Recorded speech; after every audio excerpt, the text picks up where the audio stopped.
Buenas tardes, hermanos y hermanas. Nos alegra de nuevo estar compartiendo la palabra del Señor a través de estos medios con todos y cada uno de ustedes. Como teníamos de propósito desde hace tiempo, queremos aprovechar lo que nos queda de confinamiento en nuestra casa para que de una forma regular o casi diaria poder compartir todas las tardes un tiempo la palabra del Señor. Estamos felices porque nos están llegando muchísimos mensajes también de agradecimiento de personas que a través del tiempo de confinamiento que tienen en sus países están siguiendo cada día estos vídeos y enseñanzas y se están edificando con la palabra del Señor. Queremos decirles que nos alegra saber que cada vez son más personas las que se unen a las transmisiones, más personas las que comparten estos vídeos, y nuestro único deseo es ese, que podamos ser edificados poco a poco con la palabra del Señor. Estamos felices de saber que Dios obra a través de su palabra y lo está haciendo incluso en estos tiempos difíciles. Antes de pasar a las escrituras, antes de pasar al tema que vamos a estar tratando hoy, como de costumbre, quiero traer un libro que a mí me ha ayudado muchísimo en mi caminar cristiano. Este libro también es amplio, es como una de 380 páginas más o menos. Es un libro extenso, pero la lectura es tan profunda y tan interesante que les aseguro que lo van a acabar más rápido de lo que se piensa. Si usted es una persona como yo, que odia el pecado, es decir, que sabe lo terrible que es el pecado, lo ofensivo que es el pecado para el Señor y que quiere luchar con el pecado día tras día y que quiere crecer en santidad día tras día para agradar al Señor, le recomiendo mucho este libro. Victoria sobre el pecado y la tentación, de John Owen. Victoria sobre el pecado y la tentación, de John Owen. Es un libro que trata particularmente de una cosa que llamamos la mortificación del pecado. La lucha del creyente con las tentaciones, la lucha del creyente con su pecado. El cómo debe enfrentar las tentaciones, cómo debe evitar las tentaciones, qué medios usar para luchar contra el pecado. También menciona las consecuencias terribles del pecado, incluso en la vida del propio cristiano cuando cae. Así que les recomiendo mucho ese material y ese libro. Si de verdad desean crecer en santidad día tras día, si de verdad desean luchar con su pecado día tras día, si de verdad desean vencer las tentaciones para la gloria del Señor, ese libro es maravilloso. Victoria sobre el pecado y la tentación, del autor John Owen. Ahora sí, hermanos, me gustaría que nos dirigiéramos al Señor en oración, que nos dirigiéramos a nuestro buen Dios en un tiempo de oración breve para pedir su dirección, para pedir su bendición en este tiempo que vamos a compartir y que bendiga el Señor la exposición de su palabra. Así que acompáñenme un instante a orar. Padre, te damos gracias por la oportunidad que tenemos, Señor, en esta tarde de poder compartir tu palabra con nuestros hermanos. Gracias, Señor, porque cada mensaje es útil, cada mensaje, Señor, tiene validez y sirve para nuestra vida diaria. Cada mensaje, Señor, aunque a veces hable de momentos de la historia muy pasados y de muy años atrás, igual, Señor, trae aplicaciones a nuestra vida hoy en día como tu pueblo y como tus hijos. Estamos seguros, Señor, de que tu palabra es perfecta, de que tu palabra es infalible, de que tu palabra es suficiente, es poderosa, es inerrante. Y sabemos, Señor, que a través de tu palabra tú obras, Señor, y trabajas con cada uno de nosotros. Y queremos, Señor, que lo hagas también esta tarde. Queremos, Señor, que pongamos nuestros ojos en Jesús a través de este mensaje de hoy, que a través del mensaje de hoy podamos ver a Cristo, podamos estar seguros, Señor, en Cristo, y que podamos, Señor, aprender de tu soberanía, de tu poder y de tu grandeza. Habla, Señor, a nuestras vidas a través de tu palabra. Úsame, Señor, como un medio de gracia, como un instrumento de bendición en tus manos, Señor, para bendecir la vida de mis hermanos, la vida de tu pueblo a través de estas enseñanzas. Y te lo pido, Señor, en el nombre de Jesús. Amén, amén y amén. Bueno, hermanos, les pido que me acompañen en esta hora al libro de Primera de Samuel, y vamos a hacer una lectura extensa. Vamos a leer Primera de Samuel entero, capítulo 16, versículo 1 al 13. Primera de Samuel, capítulo 16 completo, del 1 al 13. Así que hoy estaré exponiendo un mensaje que se llama de pastor a rey.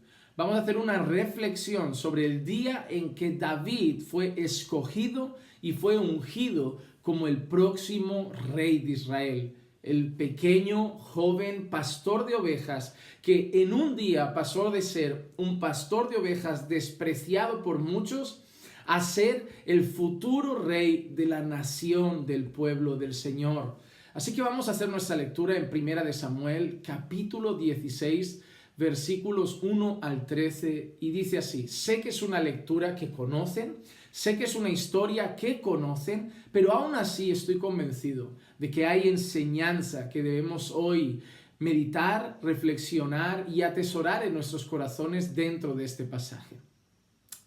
Primera de Samuel, capítulo 16, versículo 1 en adelante, dice así: y el Señor dijo a Samuel: ¿hasta cuándo te lamentarás por Saúl, después que yo lo he desechado para que no reine sobre Israel?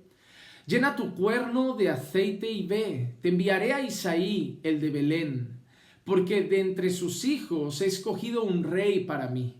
Y Samuel respondió: ¿cómo puedo ir?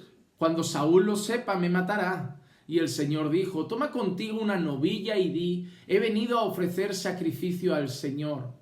Invitarás a Isaí al sacrificio y yo te mostraré lo que habrás de hacer. Entonces me ungirás a aquel que yo te indique.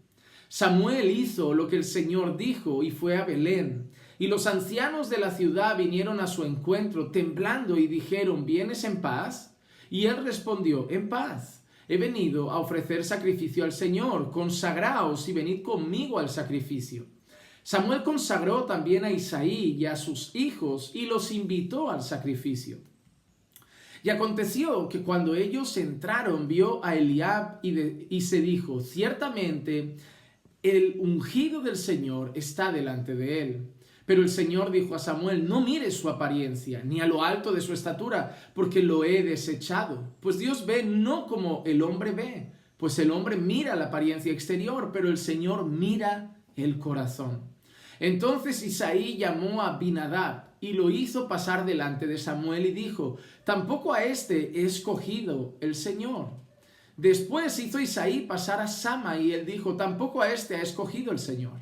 Isaí hizo pasar a 7 de sus hijos delante de Samuel, pero Samuel dijo a Isaí: el Señor no ha escogido a estos. Y Samuel dijo a Isaí: ¿son estos todos tus hijos?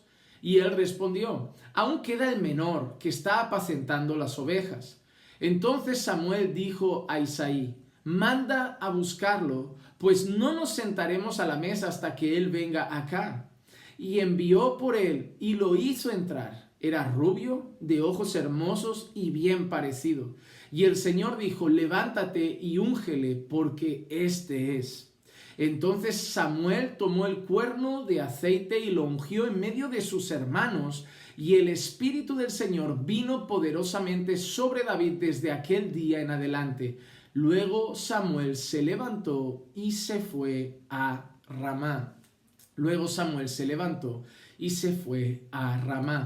Hermanos, lo que yo pretendo hacer es leer este pasaje de nuevo con ustedes, sacar algunas conclusiones de lo que estamos viendo, explicar literalmente este pasaje y luego sacar enseñanzas y aplicaciones para nuestra vida. Así que es lo que vamos a hacer. Vamos a leer el texto, vamos a explicar el texto y luego seguidamente vamos a traer aplicaciones del texto a nuestra vida. Perfecto, así que vamos a analizar el pasaje y vamos entonces a entender lo que sucedió, porque es mucho más profundo de lo que muchos piensan. Empezamos y dice: el Señor dijo a Samuel: ¿hasta cuándo te lamentarás por Saúl después que yo lo he desechado para que no reine sobre Israel? Llena tu cuerno de aceite y ve, te enviaré a Isaí, el de Belén, porque de entre sus hijos he escogido un rey para mí. Cuando nosotros empezamos a leer esta situación, nos encontramos a Dios diciéndole a Samuel, a su profeta y juez, algo muy importante: ¿hasta cuándo te lamentarás por Saúl después de que yo lo he desechado para que no reine sobre Israel? Samuel estaba triste y estaba haciendo lamento por Saúl, es decir, Dios había desechado a Saúl. ¿Recuerdan la historia? Para los que no la conocen, Saúl era un rey que realmente Dios puso porque el pueblo pidió ese rey.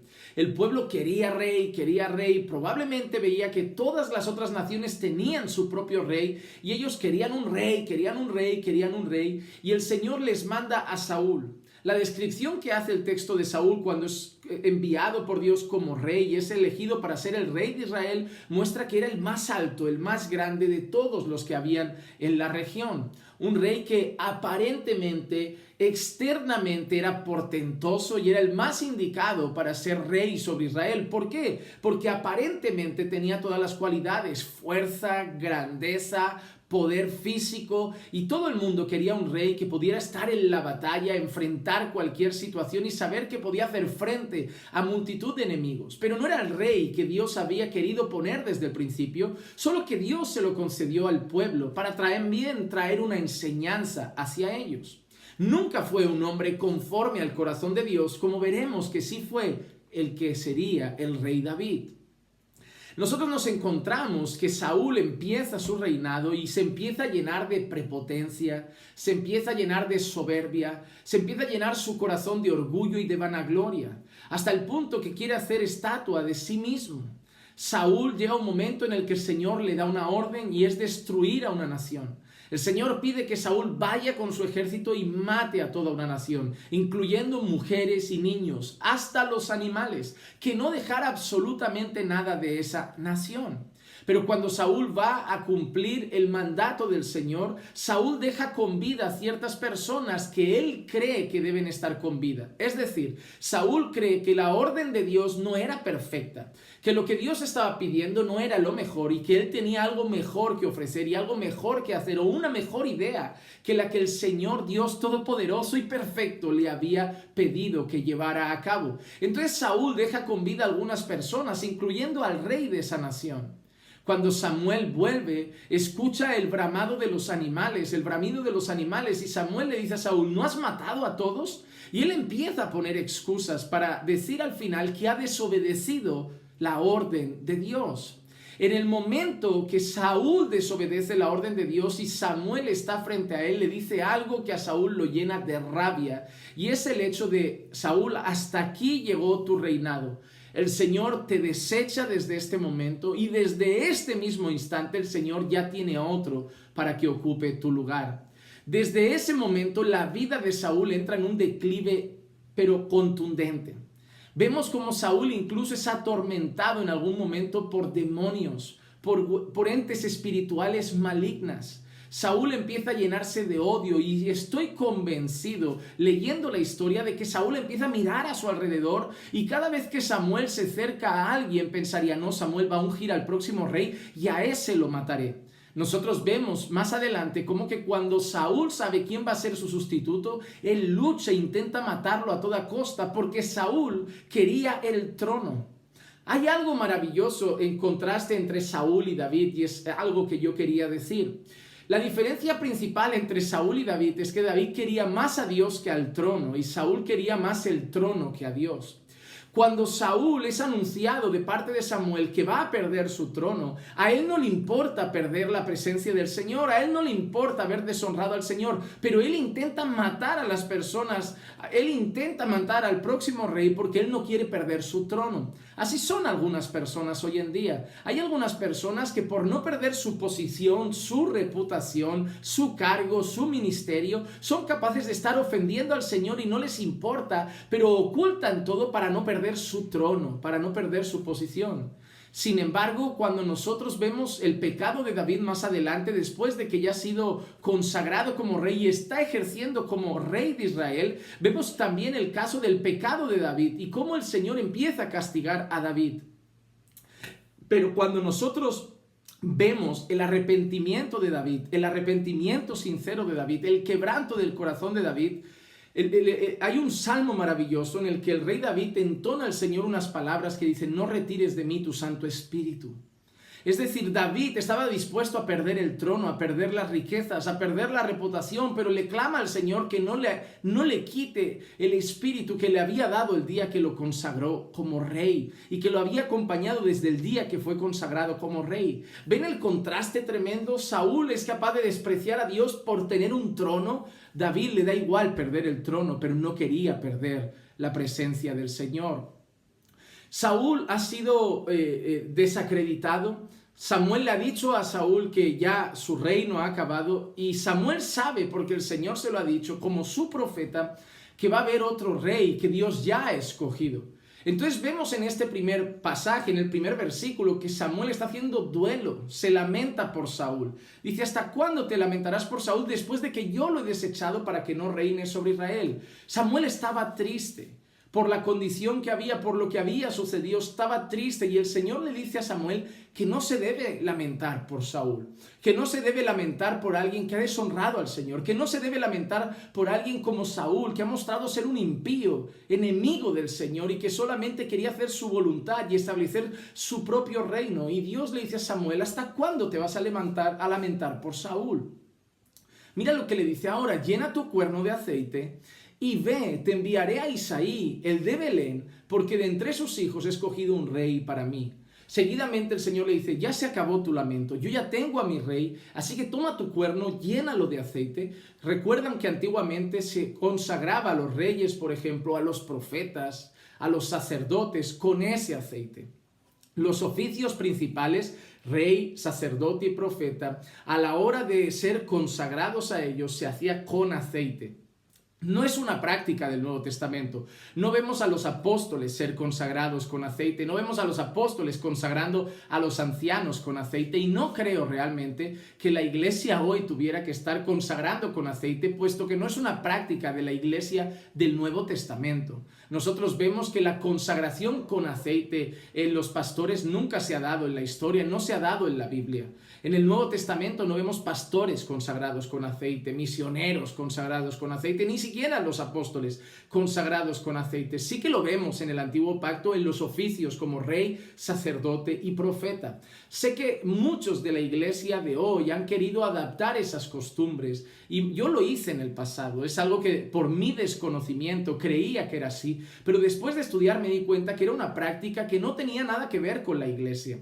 Así que si lo quieren hacer como un símbolo, yo ahí no voy a entrar, pero que se tenga que hacer, no. No se tiene que consagrar con aceite ningún cargo eclesiástico hoy en día porque no hay base en el Nuevo Testamento para esa práctica. Pero allí entonces sí que se hacía y el Señor le dice a Samuel que vaya a Isaí, el de Belén, con ese cuerno lleno de aceite porque ahora sí que hay un rey que Dios ha escogido para él. Él dice, he escogido un rey para mí. Y ese rey no era para el pueblo, era un rey para el Señor. Versículo 2 sigue diciendo, y Samuel respondió, ¿cómo puedo ir? Cuando Saúl lo sepa, me matará. Ahí al momento Samuel le entra miedo, porque sabe que Saúl estaba atento. Saúl no quería que nadie le quitara el trono, y Saúl estaba muy atento a los movimientos de Samuel. Y si Saúl hubiera visto a Samuel con el cuerno lleno de aceite, sabía que iba a ordenar a alguien, a consagrar a alguien, y posiblemente a su sustituto. Y Saúl lo hubiera matado, lo hubiera mandado matar. Entonces Samuel dice, Señor, ¿cómo lo haré? Saúl me matará si se entera que salgo abierta y públicamente a consagrar al próximo rey. Así le dice el Señor, toma contigo un novillo. El Señor le dijo, toma contigo una novilla y he venido a ofrecer sacrificio al Señor. Así que el Señor le dice, ve con otro motivo. Tú llévate el cuerno con aceite, vas a consagrar al rey, pero ve con otro motivo también, ve a hacer un sacrificio para el Señor.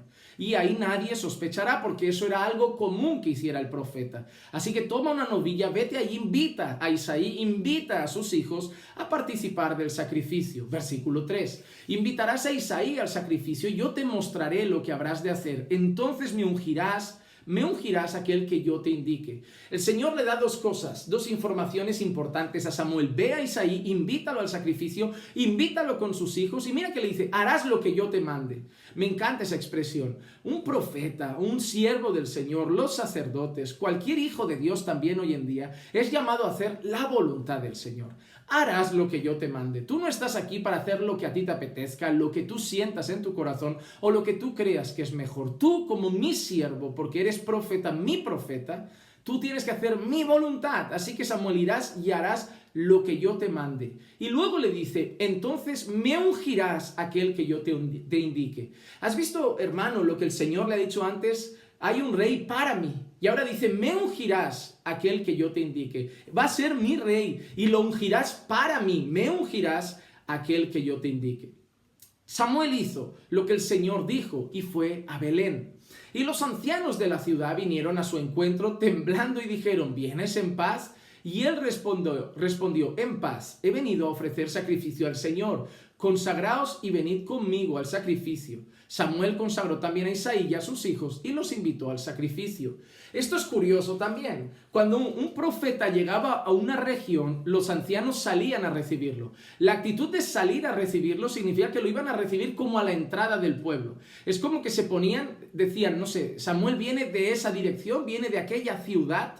Y nos hemos enterado que viene al pueblo, ha salido a esta hora, así que más o menos llegará sobre esta hora. Y los ancianos ya se ponían como en la entrada del pueblo, ahí en esa frontera que había en medio quizá del desierto o a la entrada de un pueblo con sus casas y sus lugares de residencia en aquel momento, y lo iban a esperar para darle la bienvenida. Primero porque la llegada de un profeta era anunciada. La llegada del profeta normalmente era anunciada. Pocas veces un profeta llegaba sin avisar para dar un recado. Normalmente era anunciado. Y los ancianos salían a recibirlo en señal de honra al siervo del Señor, al profeta del Señor. Y los ancianos salieron a recibir a Samuel porque seguramente alguien les dijo, Samuel está saliendo para Belén.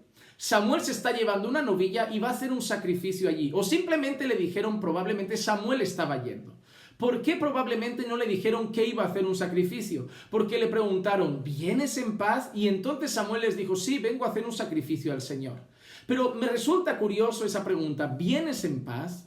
Cuando un profeta iba, muchas veces traía buenas noticias, como el caso de Samuel ahora, que iba a consagrar un rey. Pero muchas veces cuando un profeta visitaba a un lugar, una nación, una región, a un pueblo, muchas veces venía con un mensaje de juicio de parte de Dios. Venía con un mensaje de juicio de parte del Señor. Entonces los ancianos dicen que salen a Samuel temblando, y le preguntan, ¿vienes en paz?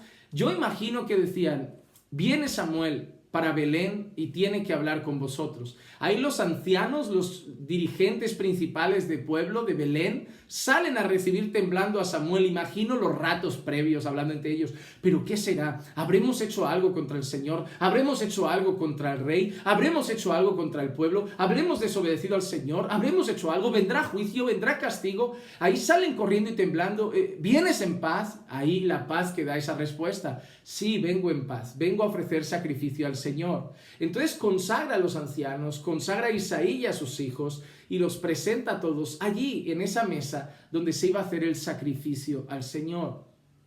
Es maravilloso ver esa situación. Vamos a ver lo que sigue ahora. Versículo 6. Y aconteció que cuando ellos entraron vio a Eliab y se dijo, ciertamente el ungido del Señor está delante de él. Pero el Señor dijo a Samuel, no mires su apariencia, ni a lo alto de su estatura, porque lo he desechado. Pues Dios ve no como ve el hombre, pues el hombre mira la apariencia del exterior, pero el Señor mira el corazón. Entonces Isaí llamó a Abinadab y lo hizo pasar delante de Samuel, y éste dijo, tampoco este ha escogido el Señor. Después Isaí hizo pasar a Sama, y él dijo, tampoco a este ha escogido el Señor. Isaí hizo pasar a 7 de sus hijos delante de Samuel, pero Samuel dijo a Isaí, el Señor no ha escogido a estos. Entonces cuando se encuentran allí, se encuentran en ese momento, empiezan a presentarle los hijos de Isaí a Samuel. Empiezan con el primero, con el segundo, con el tercero. Y Samuel ve al primero de todos y dice que lo ve grande, fuerte, alto de estatura. Y Samuel, ¿qué piensa al momento? Ya está. El primero de los hijos, el primogénito, además el fuerte, el más alto, el más grande, el más fornido, el más musculoso, claramente este va a ser el rey. Pero el Señor mira a Samuel y le dice, no, yo a este lo he desechado, este no es el que yo quiero para mí. Ahí pasa el segundo y Samuel pensará, pues será este, no tampoco. Ahí pasa el tercero, bueno, pues será el tercero, no tampoco. Ahí pasa el cuarto, pasa el quinto, pasa el sexto, pasa el séptimo. 7 hijos de Isaí. Y el Señor le dice a Samuel, no es ninguno de estos. Samuel había pensado que sería el primogénito por su tamaño, por su envergadura, por su estatura. ¿Recuerdan cuando es elegido Saúl? Era grande, el más grande entre todos, el más alto, el más fuerte, y ahí es elegido rey. Pero esta vez no es el que el pueblo cree que va a ser rey, según lo que el pueblo mira, según lo que el pueblo busca, sino que es un rey para el Señor. Y el Señor buscaba otras cosas. El Señor le dice a Samuel, ese no es, ese es fuerte, sí, ese es alto, sí, ese es grande, ese es poderoso físicamente, pero yo lo he desechado. Porque Samuel recuerda algo, yo no veo como ve el hombre. El hombre ve el exterior, pero yo veo el corazón. Y yo quiero apuntar una cosa importante. Hay gente que ha malinterpretado este texto y hay gente que malusa este texto. Por ejemplo, yo he corregido a personas que visten de manera indecorosa y de manera inmoral. Personas que van con bikini a la playa, personas o jóvenes que van con shorts o enseñando el ombligo o sus senos. Y yo digo, no, eso no es. El Señor no se complace en un pelo rojo o verde o shorts o bikini o la falta de decoro y modestia. Dios no se complace en eso. ¿Y saben qué me suele decir la gente? El Señor no ve el exterior, el Señor ve el corazón. Ahí ves a alguien lleno de tatuajes, piercings, que se taladra las orejas, se hace dilataciones en las orejas, se pinta los brazos y tú le dices, ¿crees de veras que el Señor se agrada con esto? ¿Y qué te dicen? Dios esto no le importa. El hombre ve el exterior, Dios ve el corazón.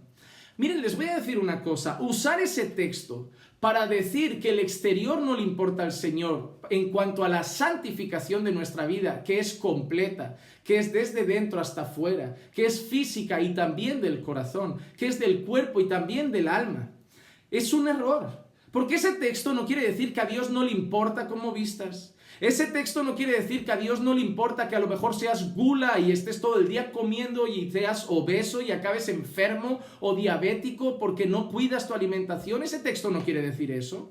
Ese texto no quiere decir que el Señor no importa lo que ven tus ojos, no importa lo que tocan tus manos, no importa cómo vistes. No quiere decir eso.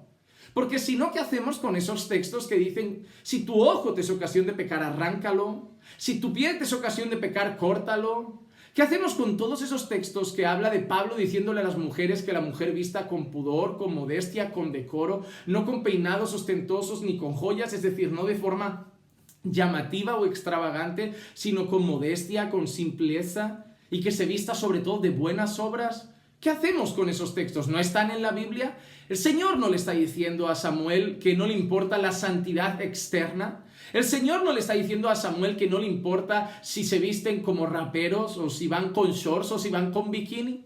El Señor no le está diciendo a Samuel eso. El Señor le está diciendo a Samuel que lo que valora el hombre en este caso y en el contexto para elegir un rey son sus habilidades. Que lo que valora el hombre para elegir un rey es su tamaño, es su fortaleza, pero que lo que valora Dios para elegir a su siervo y a su rey no son esas cosas. Eso es un texto que estamos leyendo. Y decir otra cosa es sacar el texto de contexto para seguir justificando el pecado, la inmoralidad, la sensualidad y la falta de santidad. Lo que este texto está diciendo en su contexto es que para elegir un rey, el hombre ve las habilidades, el hombre ve las capacidades. El hombre ve lo físico, su fuerza, su envergadura, su poder muscular, pero el Señor para elegir a su siervo y a su rey no ve esas cosas, sino que ve el corazón. Porque cuando David aparece no es el rey que los hombres hubieran elegido por su aspecto físico.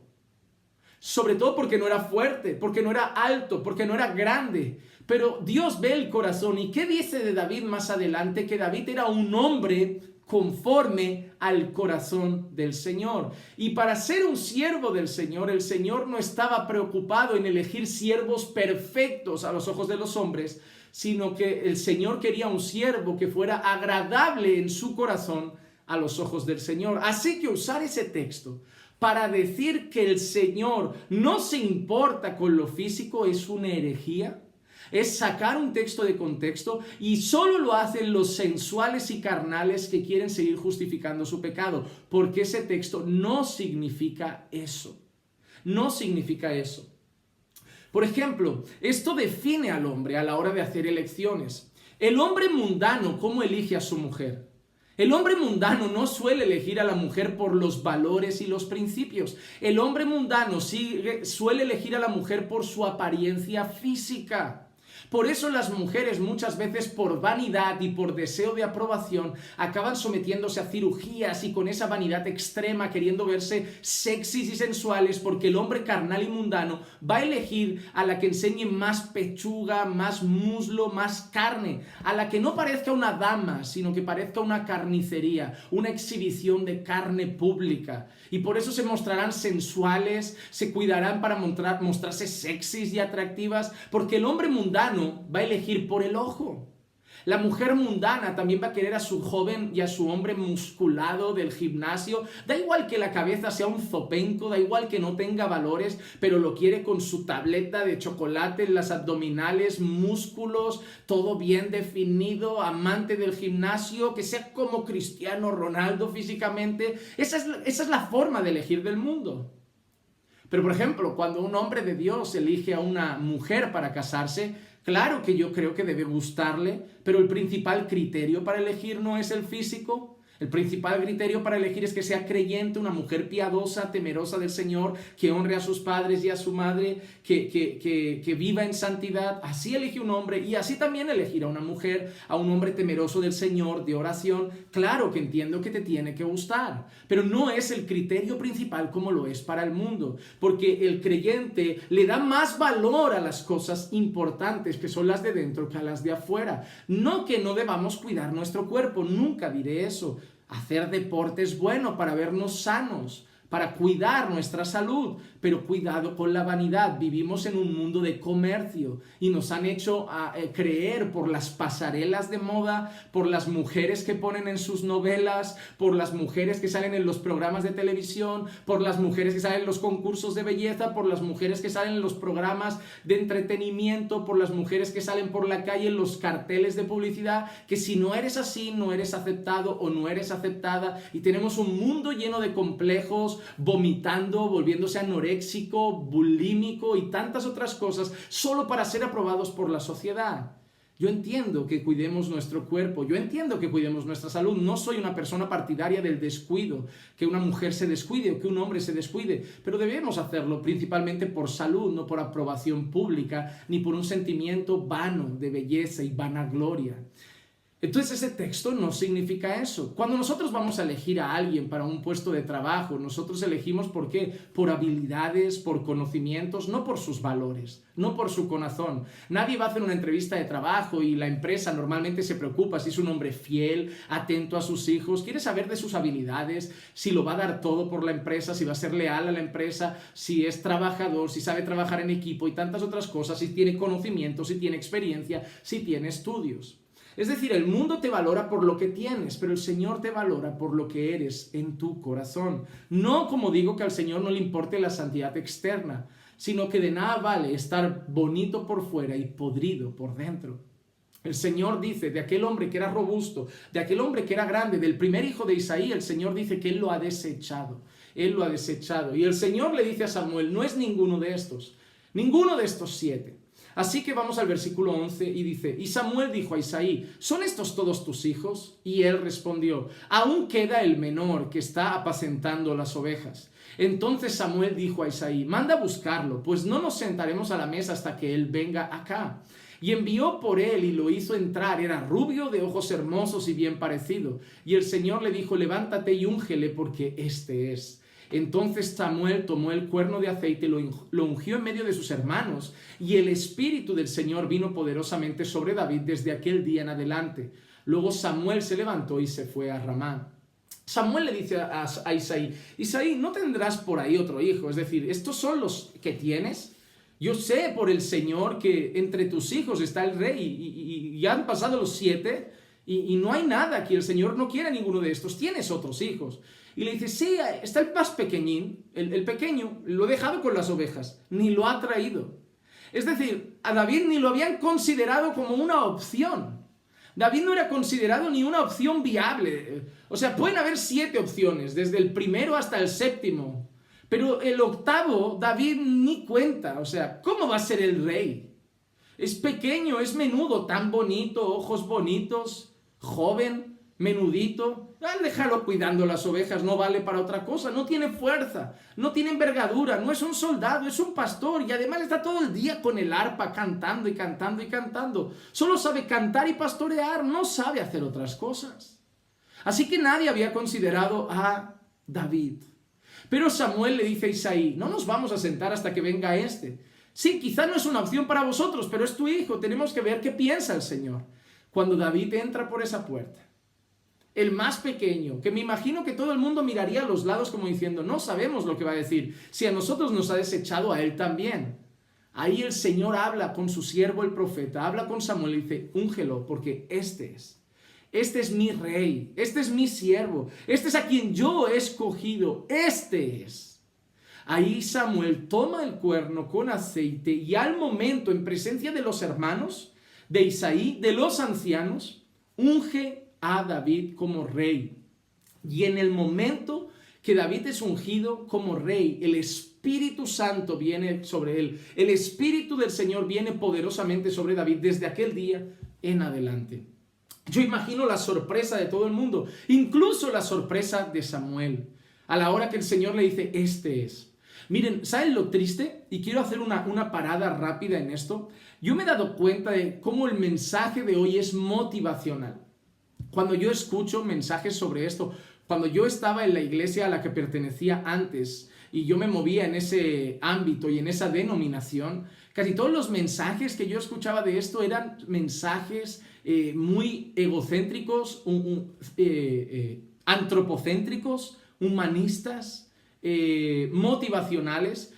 Yo no sé si tú has escuchado esto, si vienes del ambiente que yo he venido, seguro que sí. Muchas veces habrás escuchado personas llegar a esta parte y decir, porque a ti nadie te considera nada, a ti te consideran sin valor, a ti consideran que no sirves para nada, pero para Dios sí eres importante, porque el mundo cree que ellos son los grandes y los fuertes, pero Dios te ha mirado a ti, ¿saben? Y te llenan como de orgullo. Nadie me quiere, pero Dios me va a hacer rey, nadie me quiere, pero yo soy grande para el Señor. Y ese no es el sentido del mensaje. La enseñanza de este mensaje no es la gente te desprecia, pero el Señor te va a hacer grande. Este no es el sentido del mensaje. No lo es, no lo es. ¿Saben qué enseñanzas encontramos en este mensaje? Y luego al final le daré la más importante para mí. En primer lugar, la primera enseñanza que yo veo en este mensaje que hemos visto es que el hombre confía en el hombre, en las habilidades del hombre, en las capacidades del hombre, pero que debemos confiar en el Señor. Cuando el hombre piensa en un rey, piensa en alguien fuerte, en alguien con habilidades militares, con capacidad militar, con envergadura muscular, porque el hombre confía en ello, en el hombre, en su fuerza, en su músculo, en su brazo, en sus reyes, en sus príncipes. Pero nosotros debemos confiar en el Señor. Aunque Dios haga elecciones que para nosotros no sean las mejores, nuestra confianza no debe estar en nuestro criterio, sino en el criterio de Dios. Hermanos, debemos confiar en el Señor, en aquellos a los que Dios escoge, en aquellos a los que Dios levanta, no en los que nosotros creemos que son mejores. En el pastor más carismático, mira, ese pastor, ese hombre es carismático, la gente corre detrás de él, atrae masas y multitudes, tiene mucha labia, sabe conquistarlos, sabe con ese mensaje endulzado metérselos en el bolsillo, pues ese es el mejor para ser pastor. No, el hombre confía en esas habilidades, el hombre confía en la fuerza de su brazo, el hombre confía en su dialéctico, en su oratoria, en su capacidad de argumento, pero nosotros debemos confiar en el Señor. Mira qué dice el Salmo 146, verso 3 al verso 10. No confíes en príncipes, ni en hijo de hombre en quien no hay salvación. Su espíritu exhala, él vuelve a la tierra, en ese mismo día perecen sus pensamientos. Bienaventurado aquel cuya ayuda es el Dios de Jacob, cuya esperanza está en el Señor su Dios, quien hizo los cielos y la tierra, el mar y todo lo que en ellos hay, que guarda la verdad para siempre, que hace justicia a los oprimidos y da pan a los hambrientos. El Señor pone en libertad a los cautivos, el Señor abre los ojos de los ciegos, el Señor levanta a los caídos, el Señor ama a los justos, el Señor protege a los extranjeros, sostiene al huérfano y a la viuda, pero trastorna el camino de los impíos. El Señor reinará para siempre, tu Dios, oh Sión, por todas las generaciones. Aleluya. Entonces, no debemos confiar en el hombre. No debemos poner nuestra confianza en la capacidad del hombre, en la habilidad del hombre, en el poder del hombre. Debemos poner nuestra confianza en el Señor. Debemos poner toda nuestra confianza en Dios. Él es el que libra al cautivo. Él es el que levanta al cojo. Él es el que da vista al ciego. Él es el que alimenta a la viuda. Es el que sostiene al huérfano. Es el que da la victoria a su pueblo. Él es el Señor. Y a veces nos movemos por este mundo basándonos en los criterios mundanos y no en los criterios espirituales. Estábamos hablando con unos hermanos ayer sobre un libro que estamos leyendo los hombres de nuestra iglesia en conjunto, que se llama Siervos para su Gloria. Y ayer estábamos hablando del capítulo 9 de ese libro. Y el capítulo 9 de ese libro hacía una distinción entre el liderazgo espiritual y el liderazgo secular. Lo que busca el mundo en un líder y lo que busca la iglesia en un líder. Lo que es un líder para el mundo y lo que es un líder ante los ojos del Señor. ¿Cómo es un liderazgo espiritual? Y veíamos que el mundo buscaba eso, capacidad, habilidad. Veía lo de fuera, el conocimiento, las habilidades, los recursos. Pero que el verdadero liderazgo espiritual estaba en el corazón, en los valores, en los principios, en el carácter, en el llamado de Dios, en cómo éramos por dentro, en si éramos leales, en si éramos fieles, en si éramos íntegros, en si vivíamos en santidad, en los dones que el Señor nos había dado, pero porque nuestro liderazgo no exaltaba al hombre, exaltaba a Dios que nos capacitaba, exaltaba a Dios que nos levantaba, exaltaba a Dios que nos daba los dones para ejercer ese liderazgo. El mundo muchas veces funciona así. La iglesia tristemente está poniendo su confianza en el hombre. Aquí estaban poniendo su confianza en el hijo más fuerte. Así como habían puesto los ojos muchos en Saúl como un buen rey porque era el más grande, pero no era digno a los ojos del Señor. Así como el primer hijo de Isaí era desechado por Dios, aunque fuera el más grande para los hombres. No debemos poner los ojos en las cosas que el hombre pone los ojos. Debemos mirar las cosas desde el lente de Dios, desde la óptica de Dios, con las gafas de ver el mundo de Dios, con una cosmovisión bíblica y cristiana de todas las cosas. Y muchas veces la iglesia está empezando a usar la confianza en las cosas mundanas y carnales en vez de confiar en el Señor. ¿Por qué mucha gente en la alabanza ahora pone esas luces de colores y dicen, yo he escuchado pastores que me dicen que es para crear una atmósfera, crear un ambiente? ¿Saben lo que quieren hacer? Lo mismo que hacen en el mundo. Miren, cuando yo a veces iba a alguna discoteca de estas de música electrónica, de estas que está todo el rato, tum, tum, tum, tum, tum, tum, tum, tum, tum, todo el rato así, 2 horas y horas y horas así. Tú ves desde fuera esas personas, están como animales moviéndose, moviendo sus brazos, sus manos, saltando desenfrenados. Muchos se han drogado con cocaína para entrar en el ritmo de la noche, acompañado de largas consumiciones de alcohol y de tantas otras cosas, y los ves desenfrenados, sudando. Y cuando los miras, parece que están fuera de sí, están descontrolados. Entraron siendo ellos mismos, pero el ambiente y el sonido, ese ambiente que les habían creado, los llevaron al desenfreno, los llevaron al descontrol. Hay personas que llegan a discotecas donde hay música de reggaetón normales a pasar una buena noche y cuando se dan cuenta están teniendo sexo en un baño. Porque esa música, ese ritmo, ese ambiente sensual y carnal los empieza a conducir a esos bailes sensuales, a ese perreo que ellos llaman, y ese tipo de baile que acaba moviendo la carne, alterando sus impulsos y deseos más carnales, y cuando se dan cuenta se están acostando con un completo desconocido o una completa desconocida. ¿Por qué? Porque la gente es fácil de manipular, y eso no es algo que yo me esté inventando, eso no es algo que se ha inventado la iglesia, eso es algo que sabe todo el mundo.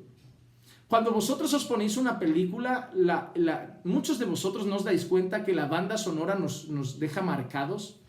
Por ejemplo, a mí hay películas que me encantan y nosotros conocemos más su banda sonora que otra cosa.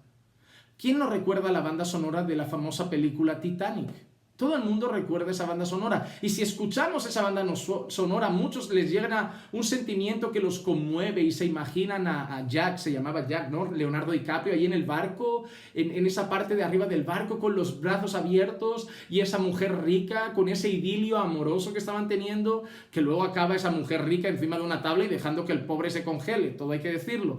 Pero la banda sonora nos llega. Por ejemplo, a mí me encantan algunas películas que hablan de cosas más antiguas. Por ejemplo, a mí me gusta mucho una película que se llama El último mohicano. Me encanta esa película y siempre me ha gustado su banda sonora. Yo cuando escucho la banda sonora del último mohicano se me ponen los pelos de punta. O por ejemplo, la película de Gladiator, la película de Gladiador. Esa película cuando empieza a escuchar esas músicas que creo que hizo Enya, que es una música tipo celta, y empieza a sonar esa música de fondo. O la banda sonora de Carros de Fuego. Todo el mundo conoce esas bandas sonoras.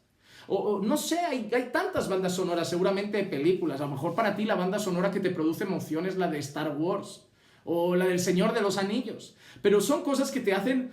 Parece que le dan emoción a las películas. Yo siempre escribí un artículo hace tiempo para unos amigos que se llamaba Una vida con banda sonora. ¿Cómo sería nuestra vida con banda sonora? ¿Verdad que parecería mucho más emocionante si cuando tú vas a decirle algo bonito a tu esposa, de golpe empieza a sonar esa música de violines detrás? Parece que te pondrías más cariñoso. O si mientras vas a buscar a tu hijo y te dicen, tu hijo se ha perdido, y empieza a sonar la música así profunda, daría más angustia, más emoción a la escena. ¿Por qué? Porque saben que la música nos provoca emociones, saben que todo eso nos cautiva y nos acaba embaucando y embaucando para acabar llevándonos a donde quieran. Y eso ha llegado a la iglesia.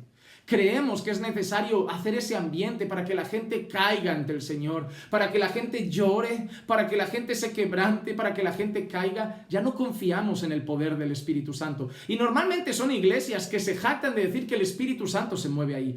Mira, si tú confías en el poder del Espíritu Santo, no necesitas luces, no necesitas emocionar a las personas, no necesitas cautivar a las personas, no necesitas crear un ambiente.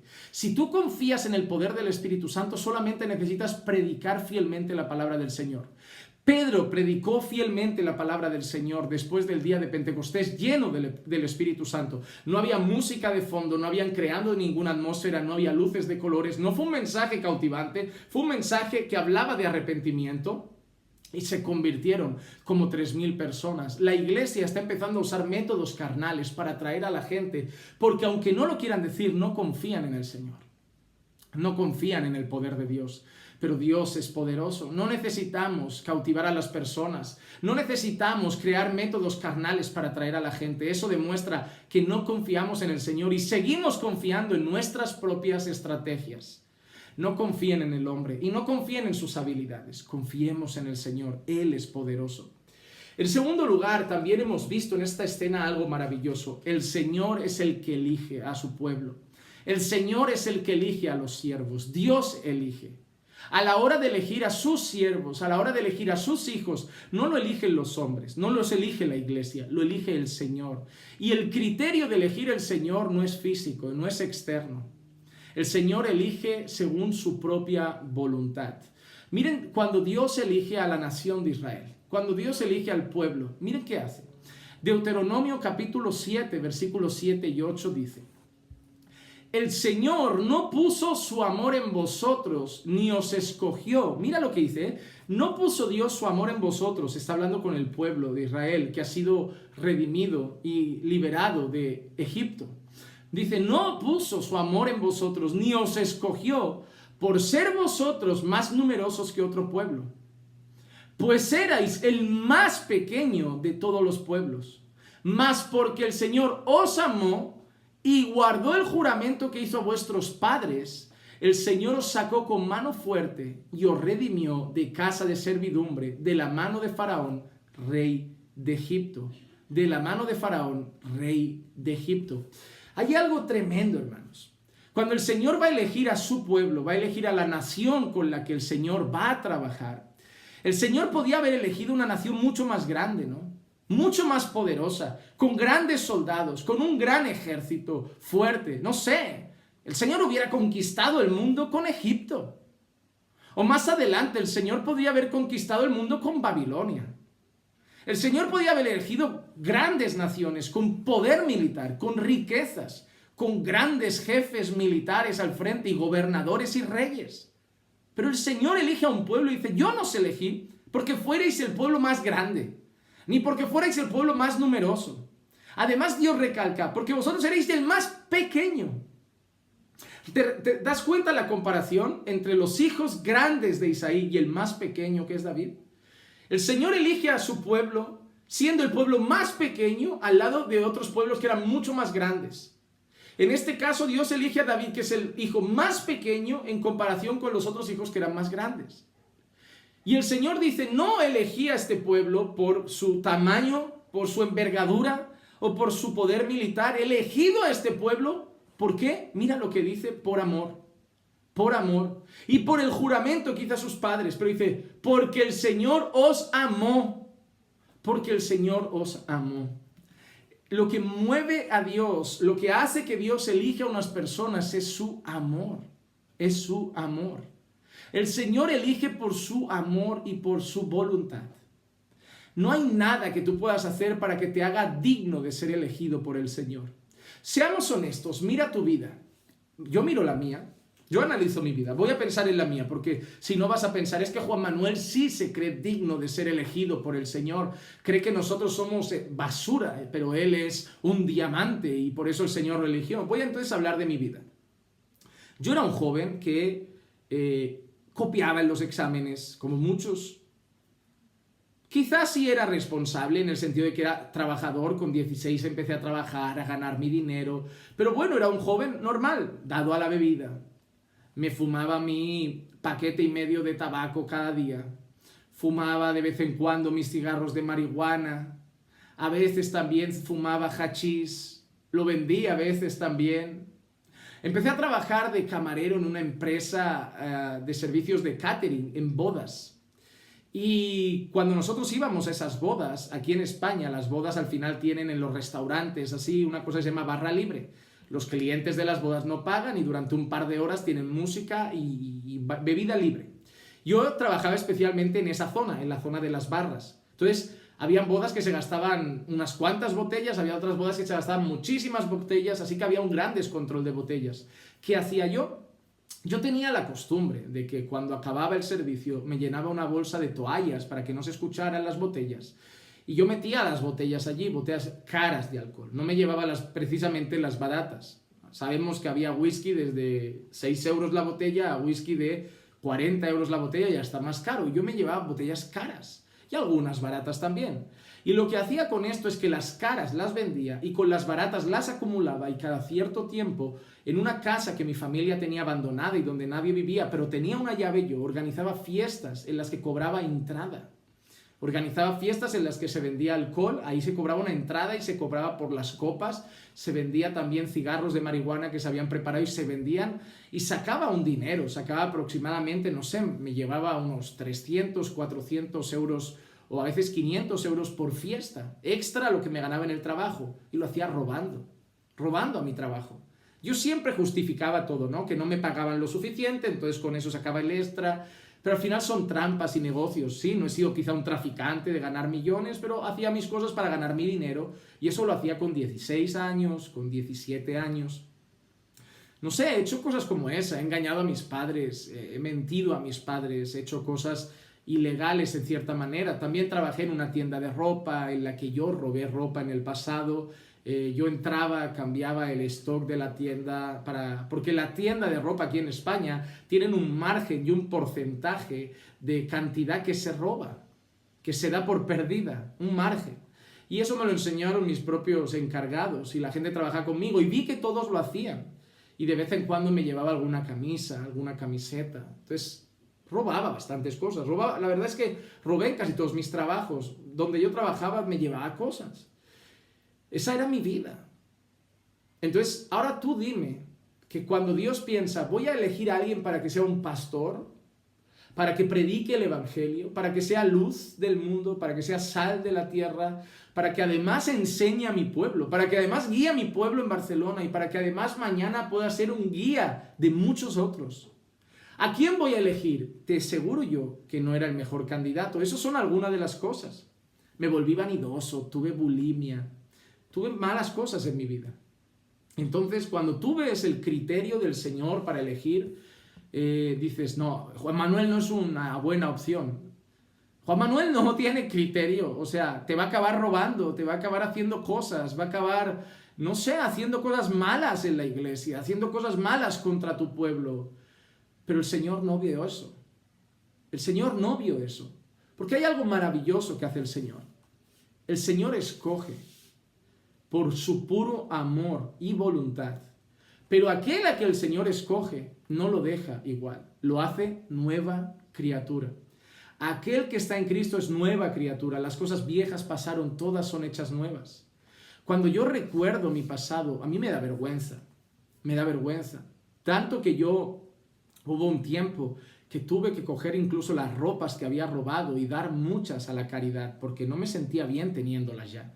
Cuando uno se convierte es como lo de Zaqueo, ¿no? Como que tiene que devolver las cosas que ha robado y no podía devolver las botellas de alcohol.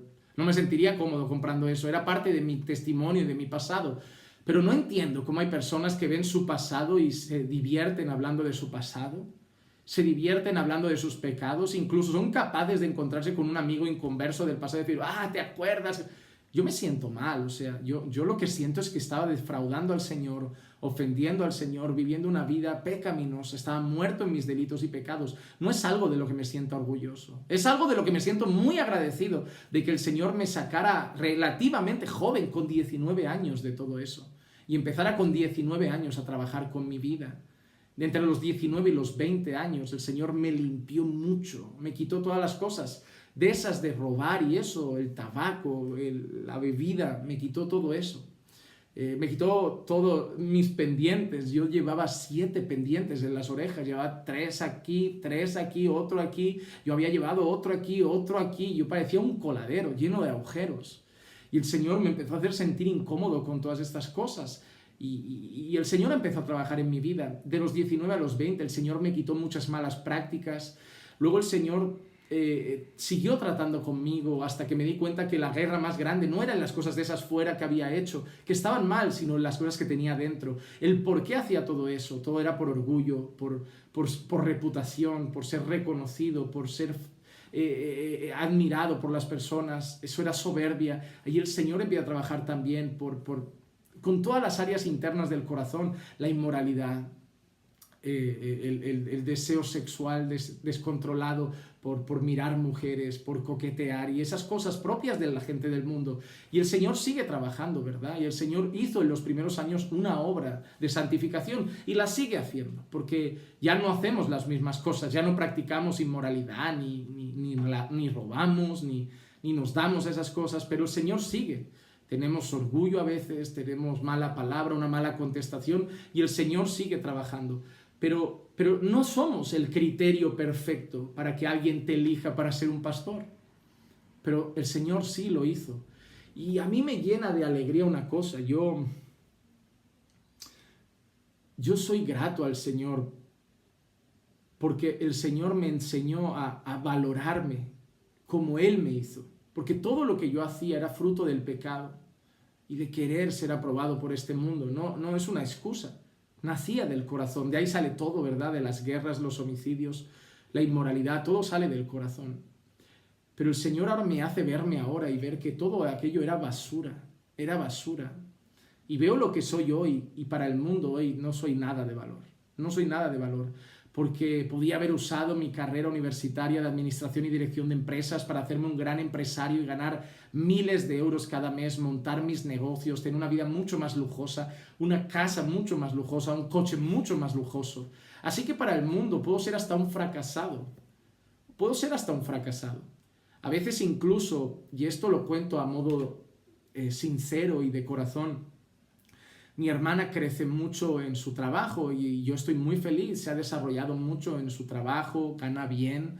Mi cuñado también es ingeniero y gana muy bien, entonces entre los dos tienen grandes salarios y se han comprado un piso muy bonito y caro. Y claro, mis padres ven eso y su hija pequeña con su yerno, pues lo bien que lo han hecho y lo bien que lo han montado y lo bien que les va y siempre me miran siendo el hijo mayor y el que apuntaba, porque tenía cuando era chiquitito ya visión de negocio, yo seré grande, yo seré rico, seré un empresario, ganaré mucho dinero, y ahora te miran como que, no sé, Juan Manuel, tú aspirabas a tanto y ahora te conformas con tan poco.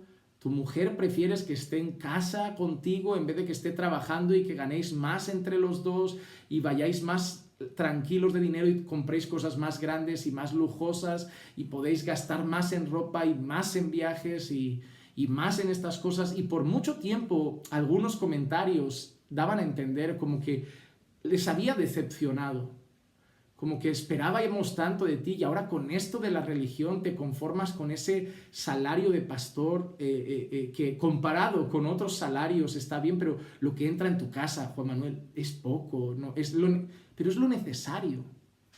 Nunca nos va a faltar nada. Nunca, la nevera tiene comida. Tenemos una casa propia.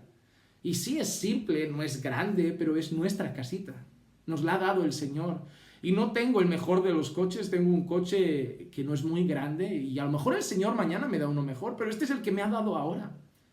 Y sí, prefiero tener un sueldo base, normal, como el que tiene una persona media en España, no un sueldo grande, y tener a mi esposa en casa y vivir con lo necesario si podemos, porque para mí es un lujo levantarme y que mi esposa esté para hacerme el desayuno, sentarme a desayunar con ella, charlar con ella, sentarme a comer con ella. Yo he vivido en una casa donde solo veía a mi padre llegar a las 9 de la noche y yo valoro que trabajara mucho, pero no comías con él, no desayunabas con él, no merendabas con él, cenabas tarde para cenar con él. Muchas veces la familia no podía comer junta porque la gente tenía que trabajar. Los fines de semana estábamos todos separados. Yo ahora valoro otras cosas. Pero claro, para la visión del mundo, tú no eres grande, tú eres casi un fracasado, porque tienes unos valores que no son los de hoy.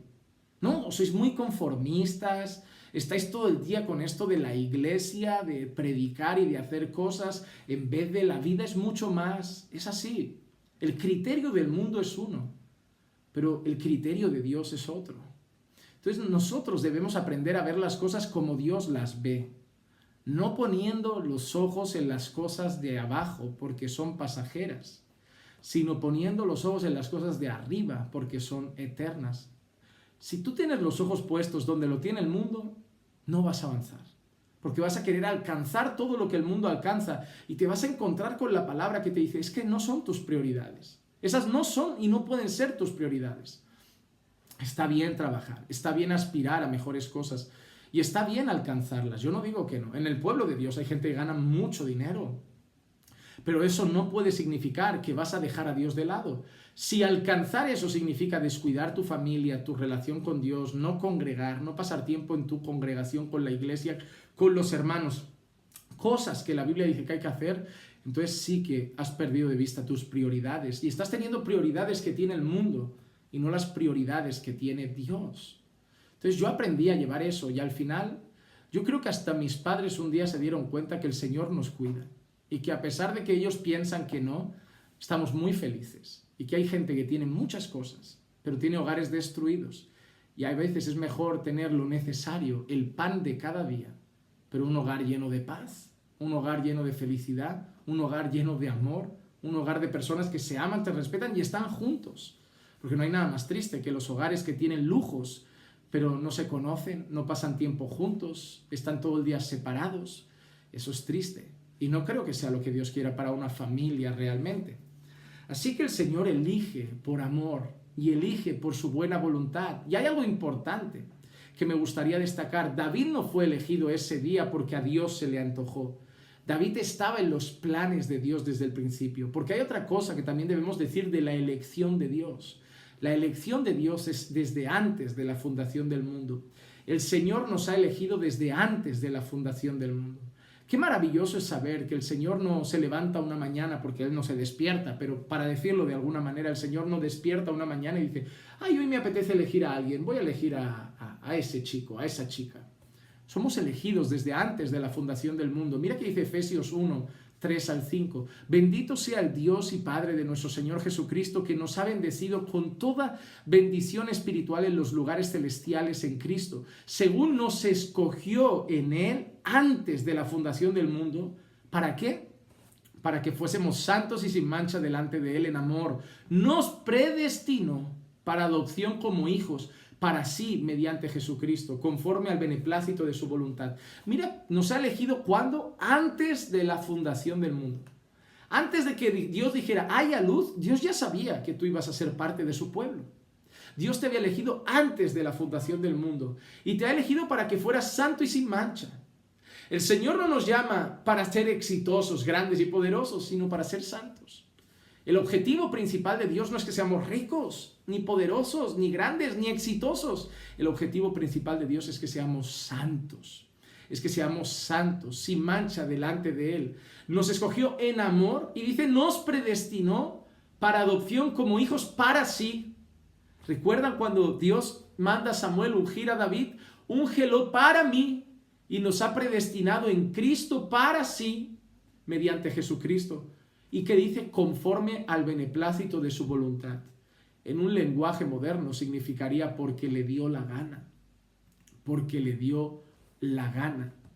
¿Por qué? Porque el Señor quiso. Nos ha elegido porque ha querido. Porque esa ha sido su voluntad. No hay mérito, no hay nada bueno. Pero Él quiso escogernos. Él quiso elegirnos. Él quiso hacerlo. Él quiso. Fue su voluntad hacerlo. Y eso es lo maravilloso. Que no había criterio alguno, nada bueno en nosotros, pero el Señor quiso escogernos. El Señor quiso elegirnos. Y yo quiero ir a la última parte de este estudio para enseñar, para mí la enseñanza más importante. Cuando nosotros vemos a alguien en Belén, a alguien que nadie daba nada por él, y al que el Señor elige para acabar gobernando a su pueblo, nosotros debemos aprender algo. Cuando vemos la Biblia, debemos pensar si Cristo está ahí. Porque sabemos por las propias palabras de Cristo que la ley, los profetas y los salmos hablan de Él. Sabemos que toda la Biblia, en cierta manera, apunta a Cristo. Y más la figura de David. Si la estudiáramos a fondo, veríamos en David un tipo de Cristo. Una tipología de Cristo. Y en este caso sabemos que está en Belén. Era el hijo o alguien del que nadie daría un duro, del que nadie apostaría, del que nadie pensaría que llegaría a ser alguien y que acaba siendo gobernador de la nación.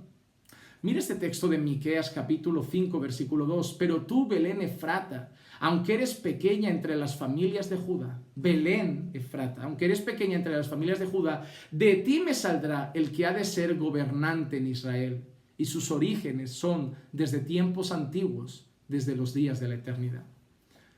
Qué maravilloso que el Señor promete a través de Miqueas que de Belén saldría ¿qué? El gobernante de Israel y que sus orígenes son desde tiempos antiguos, desde los días de la eternidad. Que hay alguien también que iba a salir de Belén. Que hay alguien que iba a salir de la pequeña Belén de la que nadie cree que saldría nada. Alguien que iba a salir de ahí, que iba a ser gobernante de Israel y que sus tiempos eran desde la eternidad. Vamos a leer Mateo capítulo 2 versículos 1 al 6. Después de nacer Jesús en Belén de Judea, en tiempos del rey Herodes, he aquí unos magos del oriente llegaron a Jerusalén diciendo, ¿dónde está el rey de los judíos que ha nacido? Porque vimos su estrella en el oriente y hemos venido a adorarle. Cuando lo oyó el rey Herodes se turbó y toda Jerusalén con él. Entonces, reuniendo a todos los principales sacerdotes y escribas del pueblo, indagó de ellos dónde había de nacer el Cristo. Y ellos le dijeron, en Belén de Judea, porque así está escrito por el profeta. Y tú, Belén, tierra de Judá, de ningún modo eres la más pequeña entre los príncipes de Judá, porque de ti saldrá un gobernante que pastoreará a mi pueblo Israel. Qué comparativa, ¿no? Nadie apostaba por David. Y menos por Belén, de que Belén diera al futuro rey. Pero de Belén nace ese pequeño pastor que se convierte en el gobernante de la nación. Así Miqueas promete que de Belén saldría alguien que es desde la eternidad, que sería un gobernante para la nación. Y vemos en Mateo cómo eso se cumple en Cristo. Y Herodes furioso, ¿dónde ha de nacer el Cristo? En Belén. En Belén, ahí está la promesa, que iba a nacer aquel que gobernaría y pastorearía al pueblo de Israel. Cristo también fue despreciado, como lo fue David. Nadie apostaba por David, el más pequeño. Y nadie apostaba por Cristo. Nadie apostaba por Jesús. Nadie apostaba por algo que saliera de Nazaret. Mira que dice Juan capítulo 1, versículo 45 y 46. Felipe encontró a Natanael y le dijo, hemos hallado a aquel de quien escribió Moisés en la ley. Es decir, hemos hallado al Cristo. Hemos hallado al Mesías. Hemos hallado a aquel de quien escribió Moisés en la ley y también los profetas. A Jesús de Nazaret, el hijo de José. Y Natanael le dijo, ¿puede algo bueno salir de Nazaret? Mira la pregunta. ¿Puede algo bueno salir de Nazaret? Qué desprecio, ¿verdad? Pero Felipe le dijo, ven y ve. Y ahí es el maravilloso encuentro de Jesús con Natanael. Pero mira, ese que era despreciado, ¿puede algo bueno salir de Nazaret? ¿Es el hijo del carpintero? ¿Es el hijo del carpintero? ¿Quién acabó siendo el hijo del carpintero? ¿Quién acabó siendo Jesús de Nazaret? ¿Quién acabó siendo aquel varón de dolores? ¿Quién acabó siendo aquel despreciado de los hombres? Apocalipsis 19:16. Y en su manto y en su muslo tiene un nombre escrito, Rey de Reyes y Señor de Señores. Cuando nosotros leemos el mensaje sobre la elección de David como rey, nosotros no vemos un mensaje motivacional de lo buenos que somos, lo maravillosos que somos, aunque el mundo nos desprecie. No, nosotros lo que vemos es un mensaje en primer lugar de la soberanía de Dios, del poder de Dios. Vemos un mensaje de cómo Dios elige, no según los criterios del hombre, según la voluntad propia de Dios. Y vemos un mensaje que nos muestra que después de haber sido elegido por Dios, David recibe el Espíritu Santo. Así como nosotros, después de que Dios nos ha escogido, en el momento que nosotros tenemos ese encuentro con el Señor en nuestra historia, cada uno en su momento en el que se arrepiente y cree el Evangelio, también el Señor derrama sobre nosotros a su Santo Espíritu. Así también el Señor mismo dijo, porque el Espíritu del Señor está sobre mí. Y nos damos cuenta no solo eso. No nos damos cuenta de que el Señor no solo nos escoge, sino que nos capacita. Porque el Espíritu Santo es el sello que muestra que el Señor nos va a capacitar. Hemos visto que nosotros somos escogidos para ser santos. Y eso es obra del Espíritu Santo en nosotros. Pero lo más importante también que vemos aquí es que el Señor no elige con criterios humanos, sino con criterios personales por su propia voluntad. Y que todo esto no apunta a un mensaje motivacional, sino que apunta a nuestro Señor Jesucristo. Vemos a aquel hombre despreciado, Jesús fue despreciado. Vemos Belén en Cristo. Y vemos a aquel que se convierte en rey. Y vemos a Jesús como aquel que sería Rey de Reyes y Señor de Señores. Al final nosotros cuando leemos ese texto tenemos que pensar en alguien mucho más grande que David. En alguien mucho más grande que David. Porque David pereció y David falló. Pero nosotros tenemos aquel Jesús de Nazaret, despreciado por muchos, pero adorado por nosotros, sentado a la diestra de Dios, Rey de Reyes y Señor de Señores, que vendrá otra vez a por su pueblo, aquel sin fallo, sin defecto. Así que este mensaje nos tiene que hacer pensar en la soberanía de Dios. Nos tiene que hacer pensar en el amor y misericordia de Dios, en la gracia de Dios, en la elección de Dios. Pero también nos tiene que hacer pensar en Cristo. Y yo te animo a que cuando leas las Escrituras no busques algo que te motive a ti, algo donde tú seas el centro y un mensaje humanista. Busca a Cristo, porque de Génesis a Apocalipsis todo es sobre Jesús. Vamos a orar. Padre, te damos gracias por tu palabra maravillosa. Gracias por habernos enseñado y haber hablado a nuestras vidas, habernos mostrado tu confianza, tu soberanía, tu poder, tu grandeza, tu majestad. Habernos demostrado, Señor, que tu elección es desde antes de la fundación del mundo y que no eliges según nuestras habilidades, según nuestras características, porque seamos buenos o maravillosos o llenos de cualidades, sino que eliges por tu buena voluntad, Señor, aquellos a que tú quieres. Señor, gracias por habernos elegido desde antes de la fundación del mundo, en la eternidad en Cristo, habernos predestinado para tu gloria, Señor, como dice tu palabra en el libro de Efesios. Y gracias, Señor, por permitirnos ver a nuestro Rey, aquel que fue despreciado, varón de dolores, aquel que fue despreciado por muchos hombres, aquel siervo sufriente, Señor, al que tú constituiste rey sobre todas las naciones y que estamos esperando el día de su regreso, donde lleve, Señor, en su muslo esa banda que está escrito, Rey de Reyes y Señor de Señores. Gracias por hacernos entender que toda la palabra es de Cristo, todo apunta a Cristo y en todo, Señor, debemos buscar a Cristo porque todo es de Él, por Él y para Él. Gracias, Señor amado, en este día, por tu palabra. Gracias por este tiempo edificante. En el nombre de Jesús. Amén, amén y amén. Hermanos, hasta aquí la palabra de hoy. Que la gracia y la paz de nuestro Señor Jesucristo sea con todos y cada uno de ustedes. Y recuerden que los amamos en el Señor.